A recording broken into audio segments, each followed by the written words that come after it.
Liam, after the last few weeks, you're obviously positive and an improvement. Do you feel you're taking a step back today? Yeah, I think obviously a frustrating one. I think we didn't start the game great, gave away a poor goal in terms of we actually set up, the press was good to go and conceded a poor goal, but showed a good response. To be fair, I thought we showed a togetherness, a spirit that allowed us to then get back in the game and obviously go in at half time 1-1 and then in second half we didn't get going in that. So it's a little bit of a story where we're at the minute in terms of chasing that consistency. So yeah, frustrating one. Must have come out for the second half, hope that you could take it to them, but didn't, just as you say, just didn't get going. Yeah, a little bit like last week. I think message at half time was it's there for us if we really believe in it, if we step up, if we take responsibility to go and grab the game. I thought it was really there for us, especially how we finished the first half. I was quite pleased with the momentum in terms of shifting it. They started obviously the first half extremely well, and I thought we finished okay first half. So yeah, obviously the timing of the goal makes it extremely difficult. You give them something to hold on to, and they're extremely well coached and extremely difficult to go through. And yeah, we obviously didn't work into areas to hurt them well enough. How frustrating is it when you work hard to get back in a game, you've worked all week, and then within 5 minutes of the second half, I mean, you had so much space, didn't you, to head that in? Yeah, it's, of course, I'm sure. I know the lads are disappointed and frustrated, like all the staff. And yeah, we have to keep going away. We have to keep looking at it. We knew it.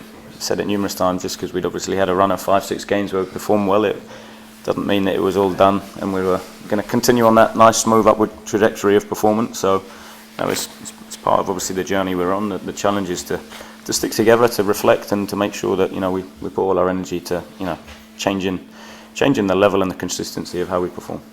In isolation, as it were, 2-3-1 defeats against teams who are in the playoff places, with the current kind of place the club's in, you'd accept, but obviously there's a bit of a gap now forming, and you didn't look last season when you were doing well. Do you look this season? To be honest, I haven't as much. All I know is we need to win games, so I don't need to look at the table to tell me that. So for me, it's energy into the lads, energy into picking them up again, energy into getting to the root of how do we achieve a level of consistency, and that's probably the biggest frustration when you look at, like I said, the first half at Derby. You shouldn't be coming in drawing, given the quality that we've got, and even in little flashes today, nowhere near enough, but little flashes. I know there's some good players and a good team in there. It's just, like I said, keep coming back to it. It's consistently, how do we do it? Returns in the league for Mo Isa, Tenor Watson. Good to get those players back. Yeah, big for the group, and been a big miss obviously early on in the season. The quality, the experience, just the emotional control and the composure that the two of them have. And Mo took his goal really well, and T provided some real good moments going forward as well.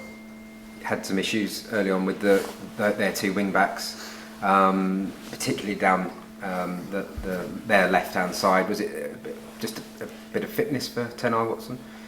No, it was just a rotation, dealing with a rotation and getting aligned on it. That's when we spoke about half time, in terms of obviously they do a good job of how they rotate in wide areas to progress up the pitch and create crossing opportunities. And then when they suck you one side, hitting the diagonal out the other, and it was just a case. And that's I thought as the first half went on, we started to deal with it a little bit better, to be fair, and that's what shifted it back for us. So yeah. And now you've away from the league again. The cup runs are good, but are you slightly a little bit frustrated in some ways that you're not getting some league games behind you and able to kind of pick up points, but you're kind of truncated by these cup games? Yeah, it was frustrating. Obviously, we beaten Charlton, and then at Cheltenham we started to pick up, and the performance started to pick up, and we were you want to continue that momentum on, and obviously in the league's the most important thing. So to then go another period of 2 weeks where you haven't got a games, obviously, it is what it is. We can't control it, so there's no point dwelling on it or getting frustrated about it. It's can we go into the cup game on Tuesday? Can we pick them up? Can we provide opportunities? When you have that today, it provides fresh opportunities for someone on Tuesday and next Saturday to step up and grab a starting place in the league team.